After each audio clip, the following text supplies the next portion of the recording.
The wind clawed at the old stone walls of St. Hildegard's convent, carrying with it the scent of rain-soaked earth and something else, something metallic, almost like blood. The convent had stood for over 3 centuries, perched on a hill above the small town of Glensford, its Gothic spires stabbing the clouds like blackened fingers. People in the town spoke of the place only in hushed voices. Some said it was holy ground, others swore it was cursed. I didn't believe in curses when I first arrived. My name is Daniel, and at that time, I was a writer searching for inspiration. I had heard rumors of strange happenings inside the convent, disappearances, shadows moving in the corridors when no one was there, chanting in the dead of night. It sounded like the perfect setting for my next novel. So, when the chance came to stay in the old guest quarters, I took it without hesitation. That was my first mistake. The Mother Superior, a tall woman named Sister Agnes, greeted me at the gates. Her habit was pristine, but her eyes, dark and glassy, seemed to hold an ocean of unspoken memories. She spoke little, her voice as cold as the wind that whipped through the courtyard. "You will stay in the East Wing," she said, handing me a heavy iron key. "Do not wander at night. The convent is old, and the corridors are unpredictable." I smiled politely, thinking she meant the place was simply easy to get lost in. I was wrong. I would later understand her warning wasn't about the building, it was about them. The East Wing smelled of candle wax and something faintly sour, like old milk. My room was simple: a narrow bed, a wooden desk, and a small crucifix above the door. Outside my window, I could see the dark silhouette of the chapel, its stained glass windows glowing faintly from within, though I knew the sun had already set. The light flickered, like a heartbeat. That first night I woke to the sound of footsteps in the hallway. Slow, deliberate, dragging slightly, as if the walker's feet barely left the ground. I assumed it was one of the sisters making rounds, perhaps praying. But when I opened my door, the hallway was empty. The air was heavy, thick with a scent of incense so strong it made my eyes water.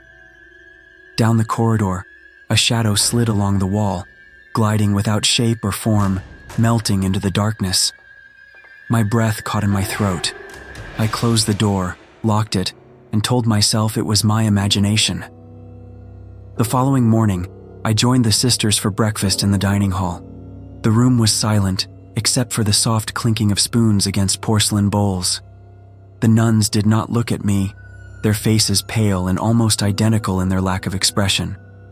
Sister Agnes sat at the head of the table, her hands folded in prayer, though her lips did not move. I noticed one of the younger nuns, perhaps no older than 20, glance at me quickly, her eyes wide with something that might have been fear or a warning. After the meal, I wandered the grounds. The gardens were overgrown, weeds twisting around statues of saints whose faces had eroded into grimaces. Behind the chapel, I found a locked door, the wood blackened as if it had been burned long ago. As I ran my fingers along its surface, I felt something pulse beneath my hand, like a slow, steady heartbeat. I stepped back, unsettled. That night, the footsteps returned, but this time, they stopped right outside my door. The air turned icy, my breath visible in the dim light of my bedside candle. Then came a sound, a soft, almost mournful whisper, too quiet to make out words. My skin crawled. I wanted to shout, to demand who was there, but my voice would not come. Slowly the footsteps moved on, fading into silence. Sleep became impossible. I began wandering the halls in the early mornings, hoping to catch sight of whatever haunted me. It was on the 4th day that I found the old library. The room was vast, dust motes swirling in the thin shafts of sunlight that pierced the tall, narrow windows. Shelves lined the walls, sagging beneath the weight of centuries-old tomes. In the corner, a desk lay covered in brittle parchment, its ink faded to brown. I ran my hand over one of the books and felt the faintest trace of heat, as if the leather had been sitting in the sun. But there was no warmth in that room, only cold. One book, lying open on the desk, caught my attention. The text was in Latin, though I could make out fragments. Sanguis, blood. Votum, vow. And another word that made my stomach knot. Demonium. As I leaned closer, I heard the creak of the library door. Turning, I saw her, the young nun who had looked at me during breakfast. She stood in the doorway, her habit slightly disheveled, her face pale. "You shouldn't be here," she whispered. Her voice trembled. "They'll know you found it." I asked her what she meant, but she only shook her head, glancing over her shoulder before hurrying away. I stared after her, the weight of her words sinking in. They'll know. Who were they? And what had I found? That evening, during Vespers, I sat at the back of the chapel, watching the nuns chant in low, rhythmic voices. The stained glass windows glowed red and gold in the candlelight. My gaze drifted to Sister Agnes, who stood before the altar. She raised her hands, and for a brief moment, I saw something impossible. Her shadow on the wall behind her was not hers. It was taller, broader, with elongated fingers that seemed to twitch and curl like claws.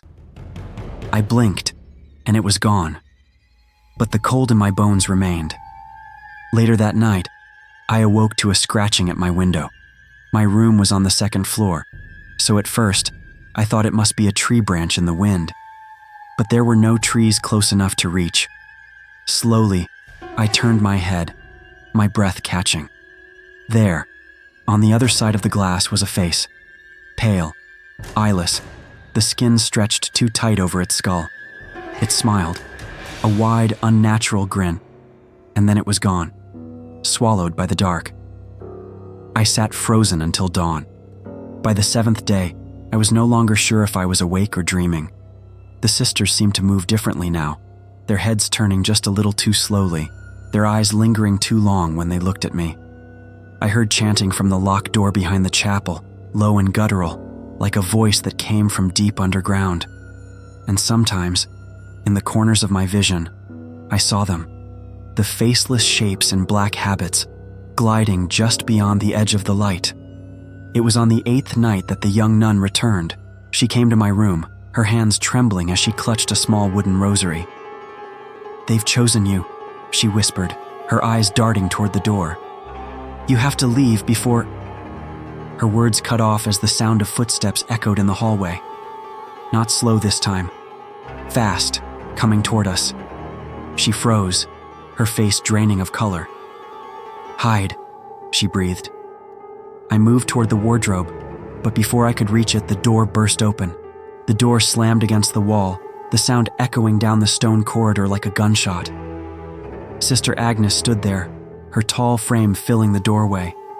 Her face was calm, too calm, but her eyes burned with something I could not name.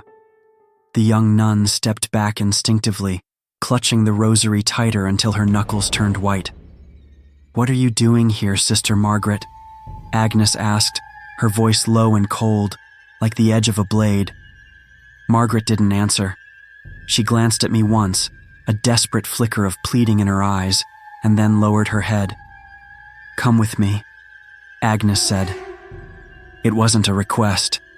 Margaret obeyed, but not before slipping something into my hand, a small folded piece of parchment. I clenched it in my fist, hiding it as Agnes led her away. Their footsteps faded, leaving me in a silence so heavy it felt alive. When I finally looked at the parchment, I saw it was written in hurried, uneven handwriting. "Leave tonight. Do not use the front gate, the garden wall by the chapel. Midnight." I stared at the note until the words blurred.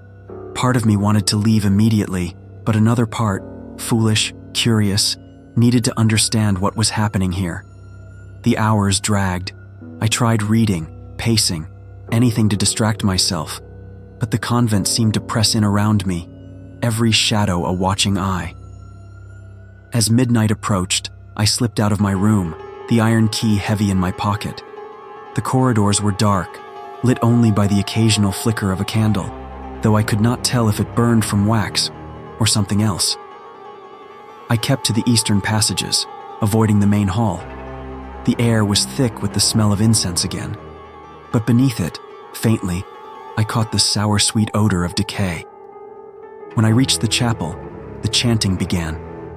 It was faint at first, drifting from behind the locked, blackened door I had found days ago. The voices rose and fell in a rhythm that made my heart beat faster, not in fear, but as if my body wanted to sync with it. I shook my head, forcing myself toward the garden wall. That's when I heard it, the sound of bare feet slapping against the stone floor behind me. Fast. Too fast. I turned, and my breath caught in my throat. It wasn't a nun. At least, not anymore. It wore the habit, yes, but its face was pale and eyeless, the skin stretched and twitching as if something underneath it moved. Its mouth hung open, but there were no teeth, just a gaping black void. From that void came the sound, a low hum that made my stomach twist. I ran. The garden wall was in sight, the moonlight spilling over it like silver paint. I could see where the bricks had crumbled, just enough to climb. My fingers dug into the stone, scraping skin as I tried to pull myself up. Behind me, the thing's footsteps grew louder, closer. I could feel the cold radiating from it. Then a hand, thin, claw-like, grabbed my ankle. I kicked, hard, my heel connecting with something soft. A sound, not quite a scream and not quite a hiss, erupted behind me. I didn't look back. I hauled myself over the wall and dropped to the ground outside, landing hard on my side. The night air hit me like a slap. I scrambled to my feet, running toward the dirt path that led down the hill into Glensford. I didn't stop until the convent was just a shadow on the horizon. When I finally slowed, I pulled out the parchment again. My hands were shaking so badly I almost dropped it. Margaret's handwriting stared back at me, the last lines smudged as if by sweat or tears. If you hear the bells, it's already too late. But there were no bells. Not yet. I found shelter in an old boarding house on the edge of town. The owner, a wiry old man with a crooked back, didn't ask questions when I handed him cash. My room was small, the mattress thin, but it felt safer than the convent's stone walls. Still, I couldn't sleep. Every time I closed my eyes, I saw that eyeless face grinning at me through the window. In the morning, I went to the town library, hoping to find something, anything about the convent's history. The librarian, a woman in her 60s with sharp eyes, stiffened when I mentioned St. Hildegard's. "That place," she murmured. "It should have been torn down long ago." I pressed her, and after a moment she led me to the archives in the basement. Dust filled the air as she pulled out a yellowed folder tied with string. Inside were newspaper clippings, faded photographs, and handwritten notes. The earliest article dated back to 1897, reporting a fire that had gutted part of the convent. 7 nuns had died, though their bodies were never recovered. Another clipping from 1923 described unexplained disturbances, reported by visiting clergy, strange lights, unholy chanting, and one priest who vanished without a trace. But it was a handwritten letter that chilled me most. It was signed by a Father Albrecht in 1941, addressed to the Archbishop. "The sisters are not as they seem. They keep something in the lower vault, something that is neither living nor dead. I fear it grows stronger. If I do not return from my next visit, seal the place. Burn it, if you must." The letter ended abruptly, the ink smudged, as if the pen had been ripped from the writer's hand. I asked the librarian if anyone knew what was in the lower vault, but she only shook her head. "You should leave it alone," she said. "Whatever's in there, it's been waiting a long time." That night, I couldn't shake the feeling that I was being watched, even outside the convent's walls. Shadows in the streets seemed to stretch toward me. I heard soft footsteps behind me on the way back to the boarding house, but when I turned, there was no one there. At midnight, I woke to the sound of bells. They were faint, as if carried by the wind from far away. My blood ran cold. Margaret's note echoed in my mind. "If you hear the bells, it's already too late." The bells were slow, deliberate, and wrong. They didn't chime like the ones you hear on a Sunday morning. These were deeper, older, each toll carrying a vibration that seemed to sink into my bones. I sat up in bed, my skin prickling. The sound wasn't coming from the town's church. It was coming from the hill, from the convent. My first thought was to run, to pack my things and get as far away from Glensford as I could. But then I thought of Margaret. She had tried to warn me, tried to help me escape. If the bells meant what she'd written, then she was still inside. And if I left now, she wouldn't have a chance. I grabbed my coat, shoved the parchment into my pocket, and headed into the night. The streets were empty, the windows dark. It felt like the entire town had fallen asleep under some silent, heavy spell. The path up to St. Hildegard's was slick with dew, the grass whispering against my legs. The bells grew louder, each toll making my vision blur for a split second. Halfway up, I thought I saw movement in the trees, long black shapes, gliding, keeping pace with me but never fully stepping into the moonlight. By the time I reached the gates, the air was thick with the smell of burning wax and something far worse, the sickly sweetness of rotting flesh. The gates were unlocked. Inside, the courtyard was lit by dozens of candles arranged in a perfect circle. The wax had melted into thick, twisted rivers on the stones. At the center of the circle lay a shape covered in a white sheet. It was too small to be a grown person. My stomach turned, and I forced myself to look away. From the chapel, the chanting began again, low, guttural, and layered with voices that didn't sound human. I followed it, each step heavier than the last, until I reached the blackened door behind the chapel. This time, it was open. Beyond it, a narrow staircase spiraled down into darkness. The air grew colder with each step, the stones slick under my hands as I descended. The chanting grew louder, now mixed with a sound that made my heart hammer, a deep, slow breathing, like the lungs of some massive beast. At the bottom, the passage widened into a vast underground chamber. The walls were lined with crumbling icons, their painted saints peeling into monstrous expressions. At the center stood the nuns, their habits swaying as they circled something that was chained to the floor.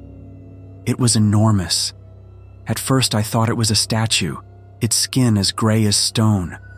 But then it moved. Its head was bent, hidden under a hood, but I could see its hands, long skeletal fingers ending in black claws. The chains rattled as it shifted, and with each movement, the air seemed to grow heavier, pressing down on my chest. Sister Agnes stood before it, holding an ancient book bound in black leather. Her voice rose above the others, speaking in a language I didn't know but felt deep in my spine. The creature's head lifted slightly, and I saw the hint of a mouth, wide, lipless and smiling. And then I saw Margaret. She was kneeling at the creature's feet, her eyes wide and unblinking, her hands clasped in prayer. "Margaret!" I shouted before I could stop myself. Every head turned toward me. The chanting stopped. Agnes closed the book slowly, her eyes locking onto mine. "You should not have come back, Daniel." Margaret's lips moved, but it wasn't her voice that came out. It was the creature's, deep, rumbling, and wet. "He is the one," it said.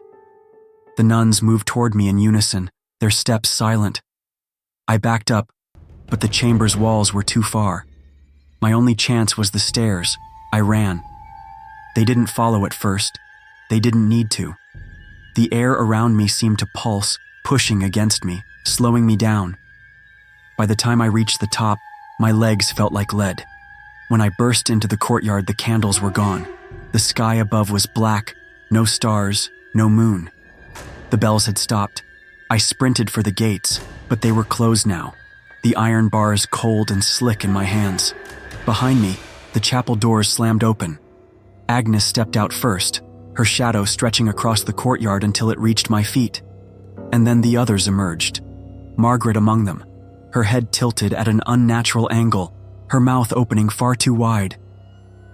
"Daniel," she said in her own voice this time, soft and almost kind. "Come back inside. It's safer there." I wanted to run. Every instinct screamed at me to run, but my body wouldn't move.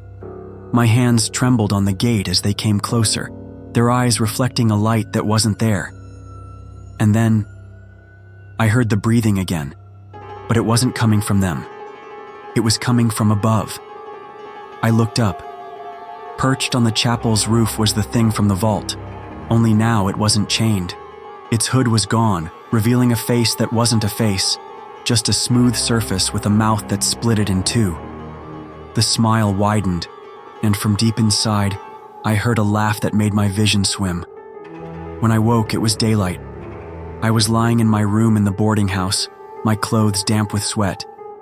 The window was open, though I knew I had closed it.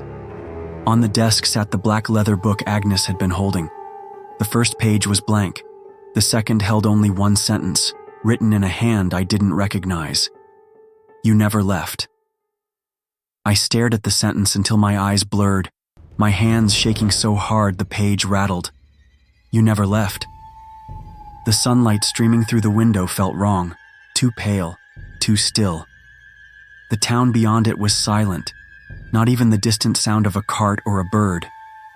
My heart began to hammer. I told myself I was awake. I told myself I had escaped. But the words on that page pulsed in my mind like a second heartbeat. When I stepped outside, the streets were empty. Every shutter was closed, every door barred. The air smelled faintly of incense again. Somewhere far away, a single bell rang. I ran. It didn't matter where. My feet carried me through narrow alleys, past the church, toward the hills.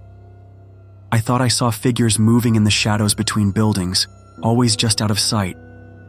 And then I saw her. Margaret stood at the end of the street, her hands folded, her head bowed as if in prayer. When she looked up, her eyes were black from edge to edge. You were chosen, she said, and her voice was not hers anymore. It's already begun. I backed away, but the ground beneath me seemed to stretch, each step taking me nowhere. The sky above darkened, clouds boiling into impossible shapes. Behind Margaret, the spires of St. Hildegard's rose, though I knew they should have been far away. The convent's gates stood open, waiting. My body moved without my consent. Every nerve screamed to resist, but my legs carried me forward. Past Margaret, past the gates, into the courtyard. Inside, the nuns waited in a perfect circle, their faces hidden in shadow. Sister Agnes stood at the center, the black leather book cradled in her hands. You never left, she repeated softly, because you were never meant to. I tried to speak, to shout, to demand answers, but my mouth wouldn't open. My jaw was locked, my throat tight. Agnes opened the book. Pages flipped on their own, faster and faster, until they stopped on one filled with jagged, unfamiliar symbols. She began to chant, and the nuns joined her. The sound was a wave, pressing against my skull, vibrating in my bones. The air thickened, dark shapes swirling above us, and then, from those shapes, it emerged. The thing from the vault. Taller now, its limbs too long, its smooth, faceless head tilting toward me. The mouth split open in that terrible smile. I felt something pull at me, not at my body, but deeper, at the part of me that was me. My vision blurred, my thoughts slowed. Images flashed in my mind, endless stone corridors, candles burning in pools of black wax, eyes in the dark that weren't eyes at all. The pull grew stronger. I couldn't fight it. And then, Margaret stepped forward. Her hands were shaking, but she held the rosary I'd seen before. She looked at me, and for a brief moment her eyes were her own again. Run, she mouthed. The chain binding the rosary snapped as she hurled it toward the creature. The beads struck its chest, and for the briefest heartbeat it recoiled, a sound like 1,000 voices screaming at once filling the courtyard. The circle of nuns broke. The air loosened around me. My legs moved, and this time they obeyed my will. I ran. Through the gates, down the hill into the trees, never looking back. The chanting faded, replaced by the pounding of my heart in my ears. When I finally collapsed, I was deep in the forest. The convent was gone from sight. The air smelled clean, the wind real. I never saw Glensford again. I never found out what happened to Margaret. But sometimes, in the dead of night, I wake to the sound of slow, deliberate bells in the distance. And every time, I wonder if I really escaped.